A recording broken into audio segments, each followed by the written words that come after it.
चलिए, अब देखिए न्यूमरोलॉजी क्या है। न्यूमरोलॉजी है, बायोलॉजी है, जियोलॉजी है।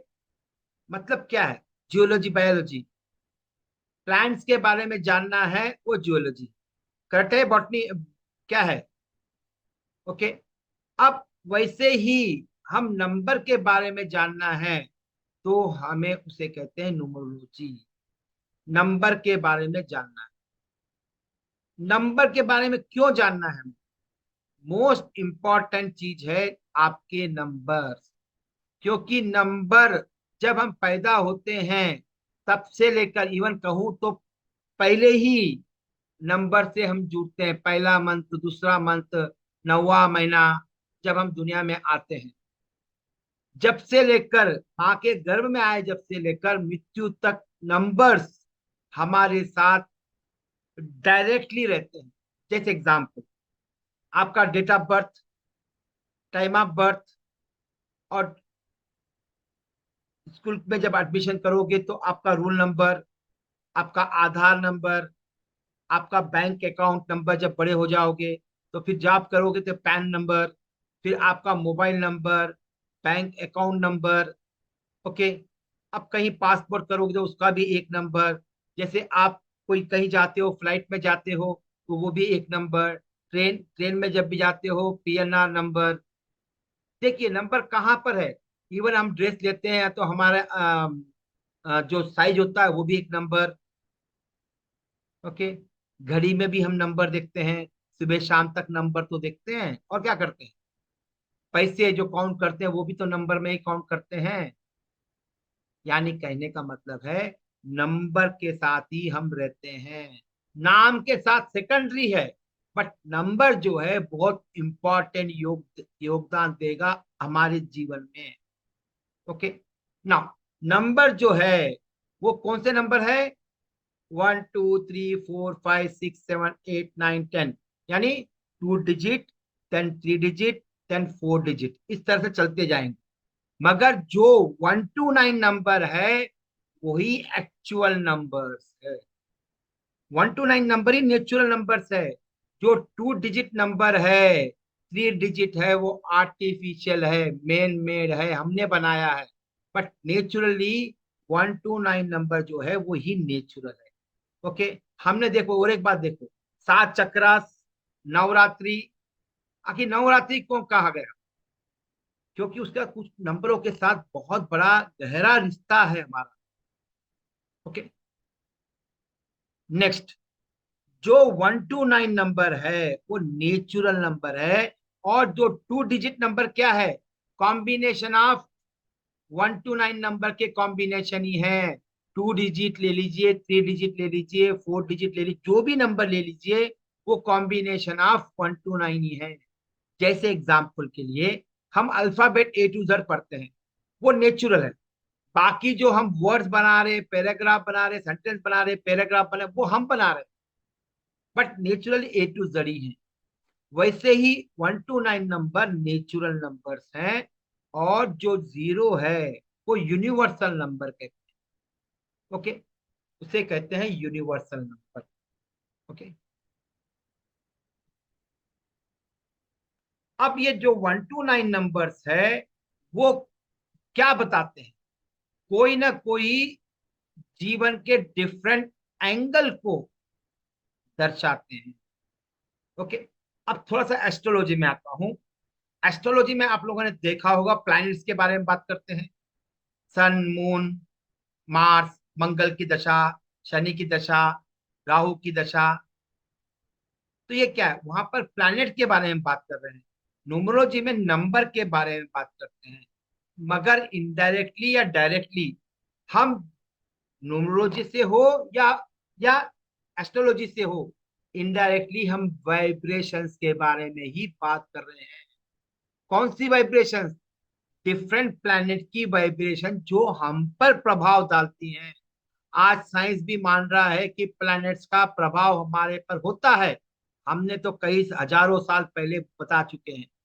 इसीलिए तो हमारे पास पूर्णिमा को उपवास करने का वो है। एकादशी को उपास करने का है, क्योंकि हम जानते थे नेचर को।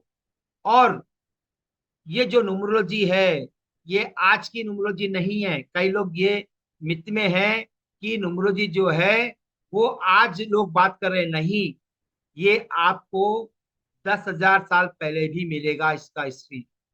एग्जाम्पल क्यों, 108 माला होती है, आज नहीं, कब से पहन रहे हैं हम 108 नंबर न्यूमरोलॉजी। ओके। अब जैसे महावीर भगवान को कहते हैं 1008, कब से लगा रही है। तो न्यूमरोलॉजी आज की नहीं है, न्यूमरोलॉजी पहले से है। चाहिए तो हमारे पास 5,000 यंत्र टाइप न्यूमेरिक यंत्रास है, हिस्ट्री मिलती है। 5,000 न्यूमेरिक यंत्रास, कई मंदिरों में हमारे पास यंत्रास का यूज होता है। एग्जाम्पल, जैन मंदिरों में यंत्र की पूजा की जाती है। ओके। अब मेरू पर्वत के वास्तु में कितने सारे यंत्र है, बहुत सारे यंत्र है जिसका यूज करते हैं। यंत्र का मतलब होता है एक pictorial representation of number different combination पर। ओके। तो नंबर का कहने का मतलब ये है, ये 1 to 9 नंबर जो है न्यूमरोलॉजी से है, और ये आज की नहीं, कई हजारों सालों से है। मगर अब थोड़ा पिछले 10-15 साल से इसका ज्यादा प्रचार हुआ, जैसे वास्तु का हुआ, तो लोग वापस आ रही, हमारी वैदिक साइंस वापस लोग ट्राई कर रहे हैं लेके आए, रीस्टैब्लिश करें, क्योंकि युग चेंज हो रहा है। नेक्स्ट, अब जो 1 to 9 नंबर्स हैं, वो 1 नंबर किसको दर्शाता है। 1 नंबर दर्शाता है सन को, 2 नंबर दर्शाता है मून को। इस तरह से 1 to 9 नंबर जो है 9 प्लैनेट को दर्शाते हैं। लिखिए मत, आप सुन लीजिए, बाद में भी आपको रिकॉर्डिंग दूंगा, तब नोट्स बना लीजिए। तो फोकस की, क्योंकि दो काम हम नहीं कर सकते, नोट्स बनाएंगे या सुनेंगे, दो में से एक काम ही हम कर पाएंगे। तो मेरा रिक्वेस्ट रहेगा कि आप फोकस होकर सुनिए, तो आपको समझ में आ जाएगा, और मैं ऑटोमेटिकली आपके सबकॉन्शियस माइंड में डाउनलोड कर दूंगा फाइल्स। आपको याद रखने की कोई जरूरत नहीं होगी, क्योंकि मैं बुलेट पॉइंट ही बोल रहा हूँ, कोई ऐसे बोल रहा नहीं। ओके, चलिए, ये था थोड़ा सा इंट्रोडक्शन, दिया। अब देखते हैं what is the meaning of numerology. Numerology nothing but एक डाटा साइंस है, जो आपकी डेट ऑफ बर्थ से निकल रही है, और कुछ नंबर निकल रहे हैं जो आपके नेम नेम से निकलेंगे। यानी न्यूमरोलॉजी में हम आपकी डेट ऑफ बर्थ और आपकी नेम को कंसिडर करते हैं, उसकी एनालिसिस करते हैं, इसीलिए I call as a data science है ये। उसको नंबरों को ऐसे जम्बलिंग करते हैं, ऐसे समझते हैं कि आपके अंदर के पॉजिटिव पॉइंट्स, निगेटिव पॉइंट्स सब बाहर दिखाई देते हैं। और लाइफ जो है वो डाटा ड्रिवन है, क्योंकि लाइफ जो है एक एक फ्लो में आ रही है, एक एल्गोरिथम में आ रही है, और साथ साथ एक एल्गोरिथम, वो भी न्यूमेरिक एल्गोरिथम है। और न्यूमरोलॉजी से आपके स्ट्रेंथ और वीकनेस जान सकते हैं, आपका पर्सनल ग्रोथ कैसा होगा, आपके वीक पॉइंट के साथ उसका क्या तालमेल होगा, आप वीक पॉइंट को कैसे ओवरकम हो सकते हो, ये भी हम न्यूमरोलॉजी से जान सकते हैं। कोई भी प्रॉब्लम को हम सॉल्व कर सकते हैं न्यूमरोलॉजी से। न्यूमरोलॉजी से आपके लकी नंबर, लकी डेट्स, ऐसे छोटे छोटे मोटे आप यही सीख लोगे, कल ही सीख लोगे। इसके अलावा ऐसे बहुत सारे प्रॉब्लम जो मैंने अभी भी इंट्रोडक्शन में बताया था, money, opportunities, business, share market, सट्टा बाजार, प्रॉपर्टी, रिलेशनशिप, एजुकेशन, कोई भी ऐसी चीज जो मेजर कर सकते हैं, वहां पर अप्लाई कर सकते हो न्यूमरोलॉजी में, और लोग अप्लाई कर रहे हैं। हर न्यूमरोलॉजिस्ट आज लाखों रुपए कमाने का कारण क्या है, एक ही कारण है, he is giving authentic solutions to the each and every needy people. और साथ साथ जीवन में होने वाले इवेंट्स को हम आसानी से प्रिडिक्ट कर सकते हैं, जैसे एस्ट्रोलॉजी में करते हैं, न्यूमरोलॉजी में भी हम कर सकते हैं। ओके। अब न्यूमरोलॉजी के अंदर थोड़े से कुछ डिफरेंस है, वो मैं आपको आगे बता।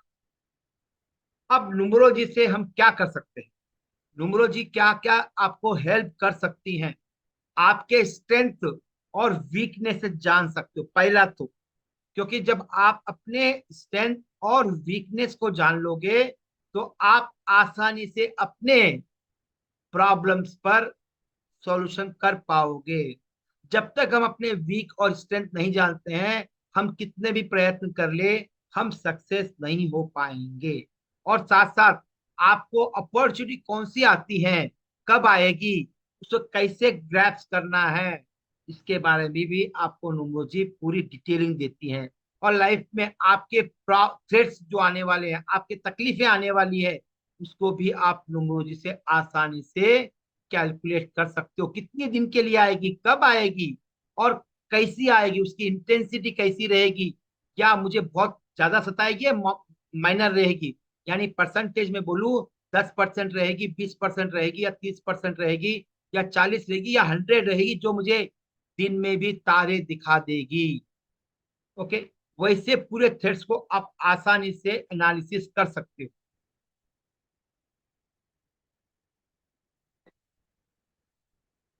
अब अलग अलग तरीके की नुमरोलॉजी होती है। इसे मैं कहता हूं स्कूल्स ऑफ नुमरोलॉजी। एक चाइनीज सिस्टम है। एक्चुअल देखा जाए तो चाइनीज सिस्टम नहीं है, वो हमारा वैदिक सिस्टम को ही ले जाकर थोड़ा आल्टर कर दिए और उन्हें चाइनीज सिस्टम बना दिया। बट मैं उस चीज को नहीं मानता हूं, बट फिर भी लोग चाइनीज सिस्टम कहते हैं, इसीलिए मैंने लिखा है यहाँ, otherwise I won't agree with that. ये चाइनीज सिस्टम है, एक वैदिक सिस्टम है, दूसरा केरो सिस्टम है, फिर चार्डियन है, फिर पैथागोरियन है, कपाला है, फिर मेरी अपनी न्यूमरोलॉजी है, that is called J J astronumerology and nine की स्टार न्यूमरोलॉजी। नाइन की स्टार न्यूमरोलॉजी मेरा अपना इन्वेंशन है। पिछले 10 साल लगाया हूँ उस पर, और इतना लगाया हूँ समय, लगभग कैलकुलेट करूँ रोज के, मैंने 10 से 12 घंटे रोज लगाए हैं उसको साधने, समझने, और एक ऐसा फ्रेमवर्क डिजाइन किया है जो लोगों के जीवन में एक महत्वपूर्ण योगदान देगा उनके ट्रांसफॉर्मेशन में। इसीलिए that is called as a J J astronumerology. अब इसके अलावा ये 5 पिलर्स ऑफ सक्सेसफुल होने के लिए 5 पिलर्स है हमारे जीवन में। ओके, 5 पिलर मतलब 5 स्तरों से हमें गुजरना होगा लाइफ में, या 5 स्तरों पर हमें काम करना होगा, जब जाकर हम सक्सेस हो सकते हैं। पहला है, हमें हेल्थ चाहिए। ओके, सबसे, मैं रिवर्स में आ रहा हूं, सबसे पहले हमें हेल्थ चाहिए। मोस्ट इम्पोर्टेंट, वो देखा जाए तो एंडिंग में रखा है, जब समझने के लिए हमें रिवर्स ऑर्डर में जाना पड़ेगा। ओके, वो है आपका हेल्थ सबसे पहले। दूसरा है आपका रिलेशनशिप।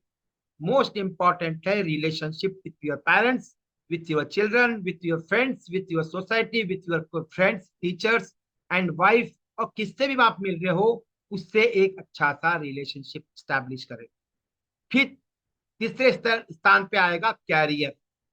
आपका कैरियर होगा तो आप डेवलप होगे, पैसा मिलेगा, और आप हैप्पी रहोगे। फोर्थ है आपका वेल्थ, संपदा, जो प्रॉपर्टी बोलते हो आप। ओके, जब जाकर आपको हैप्पीनेस मिलेगा, जो सेंटर में मैंने 5 लिखा है, एक हैप्पी मोमेंट दिया है। यानी आपके जीवन में वेल्थ होनी चाहिए, कैरियर होना चाहिए, रिलेशनशिप होनी चाहिए, और हेल्थ के साथ जब मिलेंगे चारों, ये 4 स्तंभ है। जैसे कोई भी एक बिल्डिंग के 4 स्तंभ होते हैं, जैसे अभी कोई भी, जैसे मैनेजमेंट में planning, doing, checking, action, PDA cycle होती है, वो भी एक 5 पिलर ऑफ सक्सेस है। ये जीवन का हमारा सक्सेस होना है तो हमें 5 स्तरों पर काम करना पड़ेगा, और न्यूमरोलॉजी इन 5 स्तरों पर काम करती है। चल देखते हैं, नेक्स्ट नेक्स्ट देखते हैं हम लोग। 5 पिलर्स ऑफ न्यूमरोलॉजी, ये क्या था, ये भी 5 पिलर्स ऑफ न्यूमरोलॉजी है, और ये भी 5 पिलर्स ऑफ न्यूमरोलॉजी है। मतलब हम यहाँ तो ये जीवन के कॉन्टेक्स्ट में था, ये जो था जीवन के कॉन्टेक्स्ट में था, ये न्यूमरोलॉजी के कॉन्टेक्स्ट में है। अब न्यूमरोलॉजी आपको ये 5 जो स्तर थे, ये 5 स्तर तक पहुंचने के लिए क्या क्या चाहिए, आपको न्यूमरोलॉजी में 5 लेवल पर काम करना पड़ता है। या आपके प्रॉब्लम को समझना है तो 5 स्तरों पर आपको काम करना पड़ेगा, या न्यूमरोलॉजिस्ट को काम करना पड़ेगा आपको सॉल्यूशन देने के लिए, या किसी को भी सॉल्यूशन देने के लिए। सबसे पहले है आपका मूलांक, फिर दूसरा है आपका भाग्यांक, फिर तीसरा है आपका सपोर्टिंग नंबर्स, जैसे ग्रिड। ग्रिड होता है, जो कल बताऊंगा मैं, आप हो सकता है आज ही होगा। वो जो ग्रिड होता है, दोषो ग्रिड होता है 3x3 के खाने, तो उसमें अंदर जो नंबर होते हैं, वो नंबर्स, वो आपके lucky number, unlucky numbers, master number, कार्मिक नंबर, होरा, नवांश, वो सब जो है वो आपके सपोर्टिंग नंबर में आते हैं। और कारकास मतलब होता है 1 to 9 नंबर के डिफरेंट कॉम्बिनेशन बनते हैं लोशो ग्रिड के अंदर या न्यूमेरिक यंत्रा के अंदर। वो कॉम्बिनेशन को भी हमें समझना होगा, तभी जाकर हम 5 पिलरों पर काम कर कर किसी के भी प्रॉब्लम्स को हम निदान दे सकते हैं। और पांचवा चौथा जो है आपका पर्सन ईयर, करेंट दशा, महादशा, अंतरदशा, प्रत्यंत दशा, पर्सनल मंथ, पर्सनल डे, और साथ साथ मेरी अपनी न्यूमरोलॉजी 9 की न्यूमरोलॉजी, जो यहाँ चार्ट पे लिखा हूं, वो पूरा 9 की स्टार न्यूमरोलॉजी, उसका भी यूज करना पड़ेगा आपको 5 स्तरों पर तक पहुंचने के लिए। और लास्ट पांचवा है वो आपका नाम। नाम जो है बहुत बड़ा योगदान देता है आपके सक्सेस और फेल्यूर में। कहा जाए तो नाम जो है अराउंड 30 to 40% योगदान देता है। इसीलिए नाम बहुत इंपॉर्टेंट, इसीलिए तो भारत सरकार चेंज करना चाहती है, इंडिया से भारत रखना चाहती है। इसीलिए क्योंकि भारत जब था, जब भारत का नाम भारत था, जब वो सोने की चिड़िया था, मगर आज इंडिया है। तो देखिए, इसीलिए नाम बहुत बड़ा इंपॉर्टेंट रखता है जीवन में। इसीलिए नाम को, भारत के नाम को, सॉरी, इंडिया के नाम को चेंज करके भारत रखना चाहिए, यदि भारत को दुनिया को विश्व गुरु बनाना है। तो नाम इतना बड़ा इंपॉर्टेंट रखता है, क्योंकि हमने रावण का नाम कहीं नहीं रखा है, शूर्पणखा कहीं नहीं रखा है, कैकेयी कहीं नहीं रखे हैं, क्योंकि वो नाम जो है वो नाम निगेटिव है। वो आपको लाइफ में प्रॉब्लम, डिस्ट्रैक्शन देने वाले हैं। इसीलिए हमने उनका नाम नहीं रखा है। हमने बुद्ध, महावीर, गुरु नानक का, ओशो का, और राम का, कृष्ण का, ऐसे अनगिनत हमारे देवी देवता का हमने नाम यूज किया, ताकि उनकी वाइब्रेशन से हम बहुत कुछ हासिल कर सके। हाँ, कुछ है, कमियां भी है, क्योंकि वो कमियां इसलिए है, खाली नाम रखने से नहीं होगा, वो पांचों स्तर पर हमें काम करना होगा, तब जाकर हम जीवन में हमारे अपने गोल पर अचीव हो सकते हैं। चलिए अब आगे बढ़ते हैं। डिफरेंस बिटवीन न्यूमरोलॉजी और एस्ट्रोलॉजी, एक ही सेंटेंस में बोलूंगा मैं, there is no difference between astrology and numerology. Okay, सिर्फ देखने का नजरिया अलग अलग है, देखने का वे या एंगल डिफरेंट है। एंगल जो है वो डिफरेंट, क्योंकि एक प्रॉब्लम को बहुत सारे वे हो सकते हैं रिजॉल्व करने के। अब एस्ट्रोलॉजी में टर्मिनोलॉजी अलग है, वहां पर हम देख रहे हैं प्लैनेट्स को देख रहे हैं, यहां पर हम क्या कर रहे हैं, नंबर्स को देख रहे हैं। क्या कर रहे हैं, नंबर्स को देख रहे हैं, नंबर्स को, वाइब्रेशंस को देख रहे हैं। मतलब my mean is that vibration को कंसीडर जो कर रहे हैं, नंबर को कंसीडर कर, वहां पर प्लैनेट को कंसीडर कर। और यहाँ पर, वहां पर 12 भाव है, यहाँ पर 9 भाव है। वहां पर 12 घर होते हैं, यहाँ पर 9 घर। मतलब वही 12 भाव जो देते हैं वही 9 भाव देते हैं न्यूमरोलॉजी के। नेक्स्ट, वहां पर हम प्लैनेट्स के बारे में पढ़ते हैं, यहाँ पर नंबर के बारे में पढ़ते हैं। वहां भी हम महादशा, अंतरदशा, प्रत्यंत दशा, सूक्ष्म दशा, होरा, नवांश, ये सब निकाल कर गणना करते हैं। यहाँ भी हम वही करते हैं। होरा नवांश जनरली 99.99 मेरे स्टूडेंट छोड़कर कोई यूज नहीं करता है न्यूमरोलॉजी में। बट मैं होरा नवांश को भी यूज करता हूँ न्यूमरोलॉजी के अंदर, और ब्यूटीफुल रिजल्ट दे रहे हैं मेरे अपने क्लाइंट्स। ओके, नाउ अब यहां पर हम न्यूमरोलॉजी के अंदर कारकास को लेते हैं, और एस्ट्रोलॉजी में हम एस्पेक्ट्स को लेते हैं। ओके, यहाँ पर हम जो प्रॉब्लम आप एस्ट्रोलॉजी में जानना चाहते हो, वो सब इवेंट्स आप न्यूमरोलॉजी में भी कर सकते हो। कोई डिफरेंस नहीं है एट ऑल, सिर्फ टर्मिनोलॉजी का डिफरेंस है। और देखा जाए तो बट नॉट लीस्ट, एस्ट्रोलॉजी में मास्टर बनने के लिए कम से कम 3 साल चाहिए। यहाँ होंगे कुछ एस्ट्रोलॉजर जो जानते हैं 3 3 साल से पढ़ रहे हैं, तो वो कम से कम 2 से 3 साल चाहिए। इतने कॉम्बिनेशन है पढ़ने के लिए। But numerology is a shortest way to gain the knowledge within span of 3, मैं 3 मंथ बोल रहा हूँ, एक्चुअल मैंने रखा है टारगेट। 108 डेज में आप अपनी कंसल्टेंसी स्टार्ट कर सकते हो। एस्ट्रोलॉजी में ऐसे नहीं है 3 साल के बाद भी आपको कॉन्फिडेंट नहीं आएगा, क्योंकि मुझे मालूम है ना, मैंने भी तो एस्ट्रोलॉजी की है, केपी पे काम करता हूँ। मुझे काफी समय लगा, 4 साल लगे। मगर न्यूमरोलॉजी में उस टाइम पे इतनी फैसिलिटी नहीं थी 10 साल पहले, मगर मुझे 6 महीने लगे। बट मैं चाहता हूं कि आप लोगों को मैं 108 दिन में सिखाकर एक कंसल्टेंट बनाऊं, जहां पर आप अपने फैमिली की फाइनेंशियल नीड्स और फाइनेंशियल सिक्योरिटी कर सकते हो।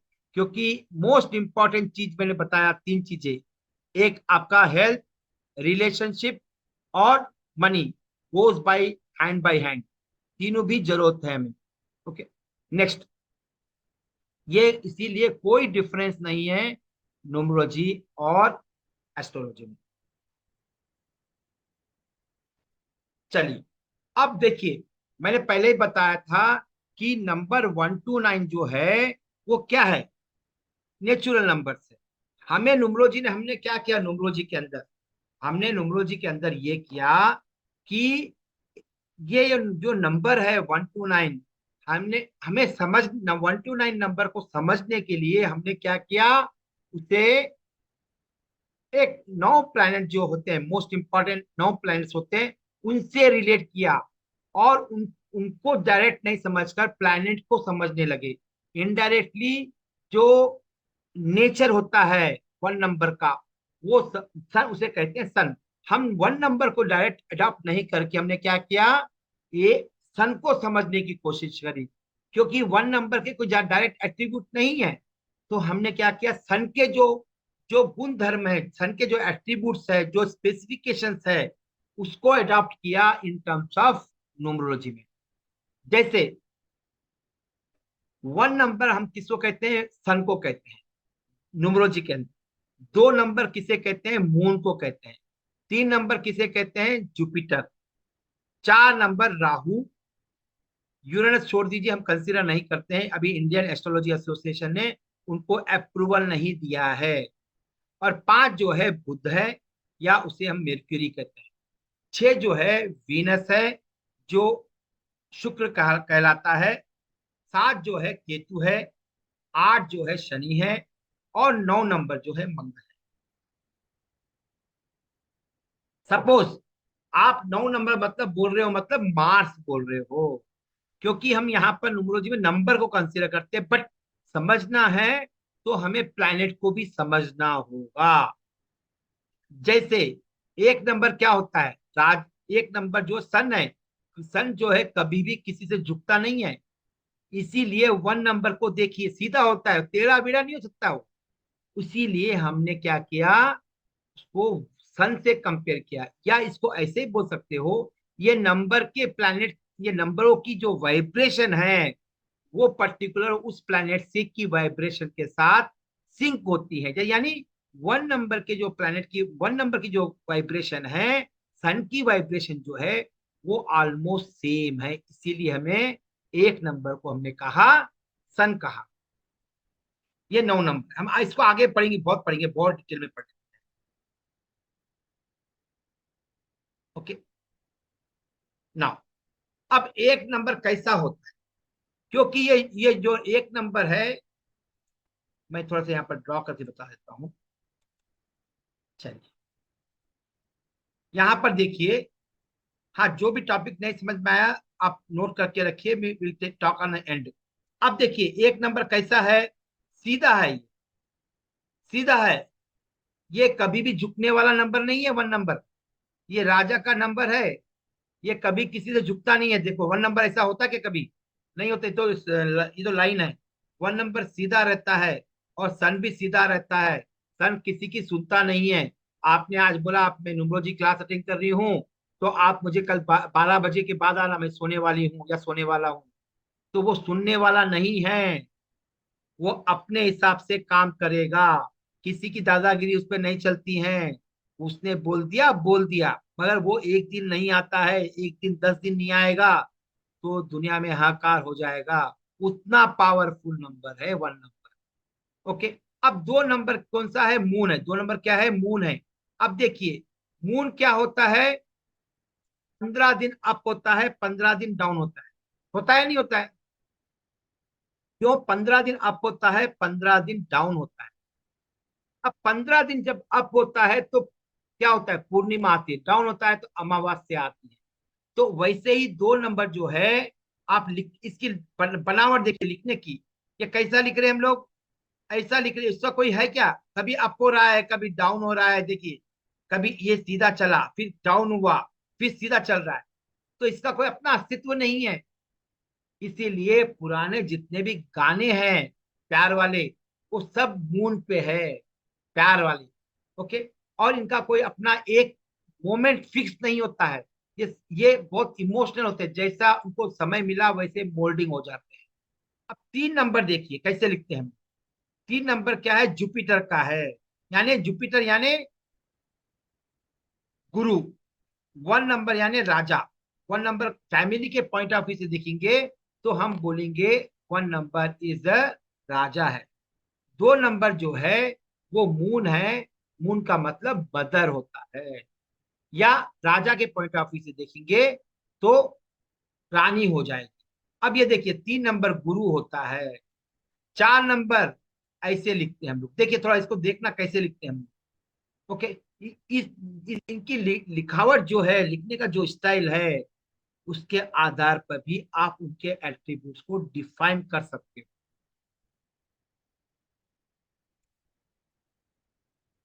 अब मैंने क्या कहा था, 1 नंबर सन, 2 नंबर मून, 3 नंबर जुपिटर यानी गुरु, हिंदी में नीचे नाम दिए हुए है देखो, जुपिटर। 4 नंबर राहु, राहु को राहु कहते हैं। और 5 नंबर मेर्क्यूरी या बुध। 6 नंबर वीनस या शुक्र। 7 नंबर केतु। 8 नंबर शनि या सटन। 9 number Mars. या यहाँ पर ये एक पॉइंट को याद रखना, राहु केतु का कोई अस्तित्व नहीं है। राहु और केतु इमेजिनरी प्लैनेट है, काल्पनिक है, रियलिटी में कुछ भी नहीं है। ओके, अब ये जो 1 to 9 नंबर है उसमें से राहु केतु जो है आधे आधे है। राहु का मतलब होता है upper part of the body, मतलब हेड पार्ट। केतु मतलब lower part of the body. Lower part of the body मतलब खाली 2 हाथ 2 पैर और कर्मेंद्रिया, ज्ञानेन्द्रिया एक भी नहीं है, सब राहु के पास। मतलब ये है, उसका मतलब ये है कि जो राहु है वो दिमाग वाला है, और जो केतु है वो क्या है, काम करने वाला, लेबर क्लास, लेबर जैसा बोलते हो ना, फिजिकल काम करने वाला होता है। इतना याद रख लीजिए इस वक्त। क्लियर हो रहे कॉन्सेप्ट वरुण जी, क्लियर हो रहे हैं? हाँ हाँ, बस चैट बॉक्स में कोई यदि कुछ समझ में नहीं आ रहा, स्पीड ज्यादा है तो प्लीज मुझे बता दीजिए, मैं अपनी स्पीड कम कर दूं। ये स्पीड ठीक है? चलिए,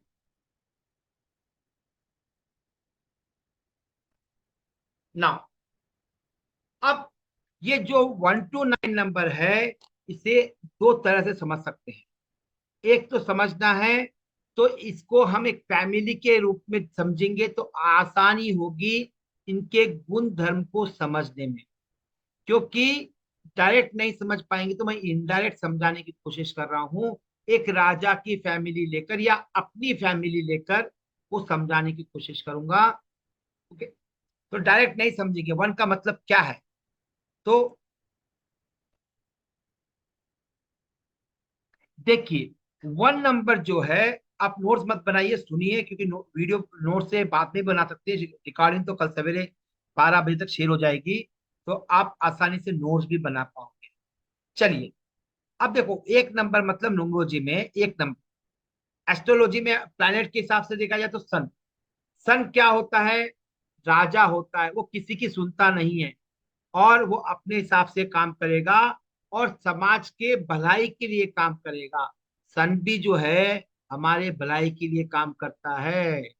एक दिन ना आए, पता चलता है ठंडी के दिन में तो उसकी इंपॉर्टेंस क्या है, धूप सेकने के लिए चाहिए। और समर में यदि ये नहीं आएगा तो आम भी नहीं मिलेंगे हमें खाने के लिए। बहुत नेचर को बैलेंस करने में सन सबसे बड़ा योगदान है, सबको पता है। अब फैमिली में देखेंगे तो राजा की फैमिली में देखेंगे तो किंग, राजा।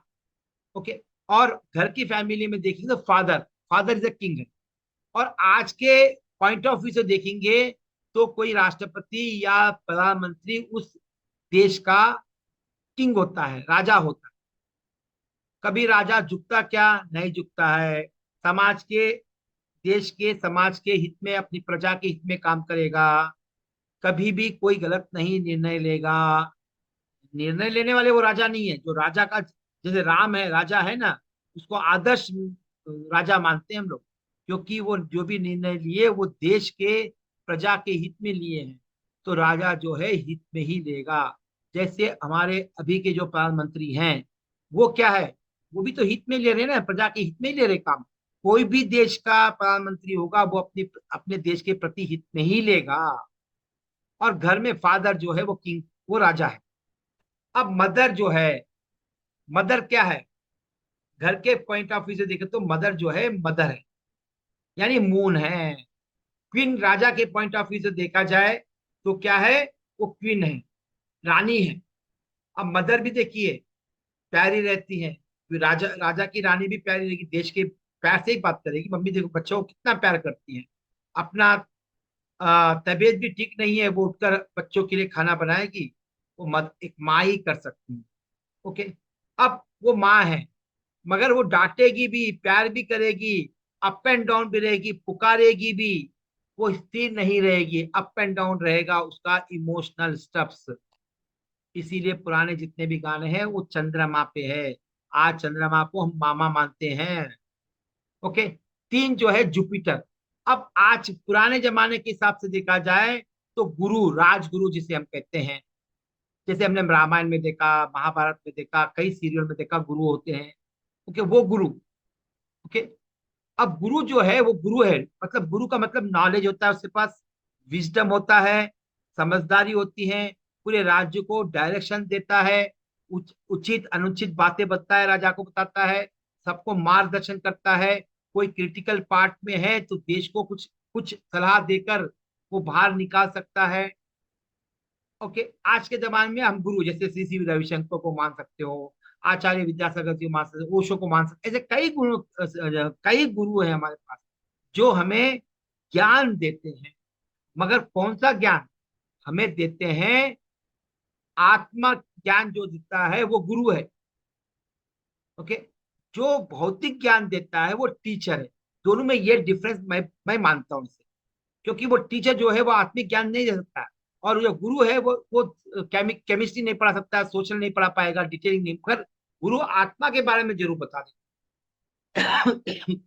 ओके, अब जो गुरु होते हैं वो काउंसलर, मतलब गुरु मतलब जो हमें काउंसलिंग करते हैं, गुड है, बैड टाइम में हम हो जाते हैं, अब डिमोटिवेट हो जाते हैं, वो निरुत्साहित सिचुएशन से बाहर नहीं निकल पाते हैं, जैसे हम काउंसलिंग करवाते हैं, हीलिंग करवाते हैं, या कोई साइकियाट्रिस्ट से हम सलाह संपर्क करते हैं, सलाह लेते हैं, वो सब क्या है? काउंसलर्स हैं, हमारे मेंटर। इसीलिए बोला था स्टार्टिंग में जब प्रार्थना कर रहे हैं तो आपके बड़े मेंटर्स जो आपके शुभ चिंतक है वो सब मेंटर्स है, आपके शुभचिंतक, आपकी शुभचिंतक, आपको राइट डायरेक्शन देने वाले भी आपके गुरु है। और आपके सीनियर्स, जो भी आप कहीं भी काम करो, ऑफिस में हो या बिजनेस में हो, जो आपसे आपसे ज्यादा एक्सपीरियंस है, आपको डायरेक्शन दे सकता है, वो सब सीनियर्स है। ओके, वो 3 नंबर क्या है। और 3 नंबर जो है किसी भी लेडी के लिए बहुत इंपॉर्टेंट रखता है, मैरिज के लिए। बस इतना ही जानकारी, उसका भी यूज कोई नहीं है, फिर भी जानकारी जरूर रखें। 4 नंबर जो है वो राहु है। उसे, या इसे ऐसा कह सकते हो, रॉबिन हुड है, या गुंडा है, या एल्डर्स है। और साथ साथ ये याद रखो, रॉबिन हुड की एक स्टोरी है। वो क्या करता था कि रिच पीपल से लूटता था और गरीबों में बांटता था। एक तरह का देखा जाए तो वो भी बहुत दयालु है, मगर र, राजा के नीतियों के या लॉ के अगेंस्ट है। मगर देखा जाए तो वो भी अच्छा काम कर रहा है, बट कानून के नजर में वो गलत काम है, इसीलिए उसे रॉबिन हुड कहते हैं। गुंडा इसलिए कहते हैं इसे क्योंकि इसके पास दिमाग होता है, दिमाग बहुत डोमिनेटिव होता है, दिमाग बहुत चलता है। तो वो क्या है, लोगों पर डोमिनेट करता है, लोगों पर मसल पावर यूज करता है, इसीलिए उसे मैंने नाम दिया है गुंडा। जो भी आपके एल्डर्स है, वो सब क्या है, राहु के रूप में ही देखते हैं। अब पर्सनल बॉडीगार्ड, किसी के भी पर्सनल बॉडीगार्ड हो सकते हैं, या आपके कॉम्प्लेक्स के सिक्योरिटी गार्ड भी राहु है, जो आपको आपकी पर्सनल सिक्योरिटी दे रहे हैं। पुलिस डिपार्टमेंट सिक्योरिटी दे रहा है, आर्मी नेवी सबको दे रहे हैं सिक्योरिटी, वो पब्लिक लेवल की सिक्योरिटी है। ये जो है राहु की जो सिक्योरिटी है, वो आपके पर्सनल सिक्योरिटी है। जैसे एग्जाम्पल के लिए प्राइम मिनिस्टर के ले लीजिए, राष्ट्रपति के ले लीजिए, और सीएम सीएम ले लीजिए, राज्यपाल ले लीजिए, कोई फिल्म स्टार ले लीजिए, उनके अपने पर्सनल बॉडीगार्ड होते हैं। जैसे मुकेश अंबानी है, उनके पर्सनल बॉडीगार्ड्स हैं। जेट सिक्योरिटी है, कमांडो सिक्योरिटी है। ये सब क्या है, उनके पर्सनल सिक्योरिटी गार्ड है, वो आपको सिक्योर नहीं करेंगे। आर्मी सबको सिक्योर करेगी, पर्टिकुलर पर्सन को सिक्योर नहीं करेगी। जो पर्टिकुलर पर्सन को सिक्योर करना है, वो है हमारा 4 नंबर। जो भी सिक्योरिटी गार्ड है, आपके कॉम्प्लेक्स के हो सकते हैं, कोई भी आपके ऑफिस के हो सकते हैं, वो सब 4 नंबर। चलिए, 5 नंबर का मतलब होता है राजकुमार। आज राजकुमार का मतलब राजा का नेक्स्ट उत्तराधिकारी। ओके, अब जो 5 है, वो हम इंग्लिश में कहेंगे प्रिंस। और हमारे घर में देखा जाए तो हमारा बेटा जो है हमारे लिए प्रिंस से कम नहीं है। वो हमारे कजिन्स और फ्रेंड्स पूरे क्या होते हैं, 5 नंबर से ही गवर्न होते हैं। ओके, 6 नंबर यानी वीनस। वीनस का मतलब क्या है, प्रिंसेस। प्रिंसेस मतलब राजकुमारी। हमारे घर की बेटी बेटी बहुएं क्या होती हैं, हमारे लिए वीनस है। लक्ष्मी का अवतार है वो हमारे लिए बेटियां, इसीलिए लक्ष्मी का अवतार बोलते हैं। और मेल के लिए, शादी के लिए 6 नंबर बहुत योगदान देता है। ओके, इस पॉइंट को याद रख लेना। और पार्टनर्स, बिजनेस पार्टनर्स होते हैं, कोई भी पार्टनर्स हो सकते हैं, लाइफ पार्टनर हो सकते हैं, बिजनेस पार्टनर हो सकते हैं, वो सब गवर्न होते हैं वीनस से होते हैं। और मिनिस्टर्स, जैसे home minister, finance minister, external affair ministers, क्योंकि ये किसके लिए काम करते हैं, राजा के लिए काम करते हैं। एग्जाम्पल के लिए हमारे अमित शाह है, और एक्सटर्नल मिनिस्टर है, और डिफेंस मिनिस्टर है। ये किसके लिए काम कर रहे हैं सब, ये किसके अंडर काम कर रहे हैं, ये मोदी जी के अंडर काम कर रहे हैं। तो ये सब क्या है, सपोर्ट फैक्टर्स है, सपोर्टिव फंक्शन है, किसके, राजा के। राजा जो है मिनिस्टर के बिना कोई काम नहीं कर पाएगा। पूरा काम कर लेगा क्या दुनिया का, नहीं कर पाएगा। इंफॉर्मेशन होगी उसको, बट पूरा काम नहीं कर पाए, देख नहीं पाएगा। हम घर में भी तो नहीं देख पाते हैं, हम ऑफिस जाएंगे तो घर को नहीं देख पाएंगे। तो इसी तरह से ये मिनिस्टर है। अब 7 जो नंबर जो है वो प्रजा का है। 7 नंबर क्या है, प्रजा का है, और बच्चों का भी, किड्स। और 7 नंबर जो है फॉलोअर्स का भी है। किसी पार्टी का फॉलोअर्स होता है, धर्म का फॉलोअर्स होता है, किसी फिल्मी इंडस्ट्री से जो पर्सनालिटी है उनका फॉलोवर होता है, किसी का भी फॉलोवर, वो 7 नंबर। 8 नंबर वो सैटर्न। सैटर्न का मतलब होता है न्याय व्यवस्था, न्यायपालिका, जुडिशरी, मतलब हाई कोर्ट, सुप्रीम कोर्ट, जज, जो जुडिशरी है जहां पर न्याय मिलता है, वो सब सैटर्न के अंदर आता है। इसीलिए वो हम कहते हैं ना, एक दिन जरूर आएगा तुझे, हमें न्याय मिलेगा और दुखों से छुटकारा मिलेगा। इसीलिए हम शनि की 7.5 कहते हैं। ओके। अब हमारे घर में सर्वेंट जो भी है, काम वाली सर्वेंट जो भाई हो सकती हैं, रोड पर झाड़ने वाले हो सकते हैं, या गवर्नमेंट एम्प्लॉय हो सकते हैं, जो भी पब्लिक लेवल पे काम कर रहे हैं, वो सब हमें क्या कहते हैं? सर्वेंट कहते हैं। अब 9 जो है मार्स है। मार्स क्या है? सेनाधिपति। ओके। सेनाधिपति मतलब कोई भी से अध्यक्ष किसी का भी, पुलिस डिपार्टमेंट का हो सकता है, रैपिड एक्शन फोर्स होता है, सीआरपीएफ हो सकता है, या बॉर्डर सिक्योरिटी फोर्स हो सकता है, या rapid action force, army, navy, air force, railway protection force, forest forest service में जो भी काम करते हैं वो भी हो सकते हैं, या कमांडो भी हो सकते हैं। ये सब क्या है? ये है आपके मार्स हैं। ये सेनाधिपति हैं, सुरक्षा कर्मी है, किसके? प्रजा के लिए काम करते हैं। जब ये प्रजा के लिए काम करते हैं तो प्रजा के हित में ही काम करेंगे। किसके अंडर काम करेंगे? राजा के अंडर काम करेंगे। ये जितने भी सब है, राजा के अंडर ही काम करेंगे। जितने भी मिनिस्टर है हमारे देश के, वो सब प्राइम मिनिस्टर के अंडर ही काम करेंगे, राष्ट्रपति के अंडर काम नहीं करेंगे। वो एक कॉमन एजेंडे जो प्राइम मिनिस्टर ने दिया है, उस एजेंडे में काम करेंगे। वैसे ही ये 9 नंबर भी 1 नंबर के लिए काम करेगा, अंडर काम करे। कोई भी बाकी 8 नंबर पूरे के पूरे 1 नंबर सन के अंडर ही काम करेंगे, उसके इन्फ्लुएंस में ही काम करेंगे, उसके डायरेक्शन में ही काम करेंगे, और एक कॉमन गोल के लिए काम करेंगे। तो इसीलिए एग्जाम्पल है आर्मी। आजकल देखा जाए सीडीएस, पहले आर्मी चीफ बोलते थे, नेवी चीफ बोलते थे, आज एक नया पोस्ट क्रिएट हुआ सीडीएस, इसलिए मैंने चेंज करके सीडीएस लिखा। और साथ साथ आपके ब्रदर्स और सिस्टर्स सब जो है वो मार्च से ही कहलाते हैं। ओके। नाउ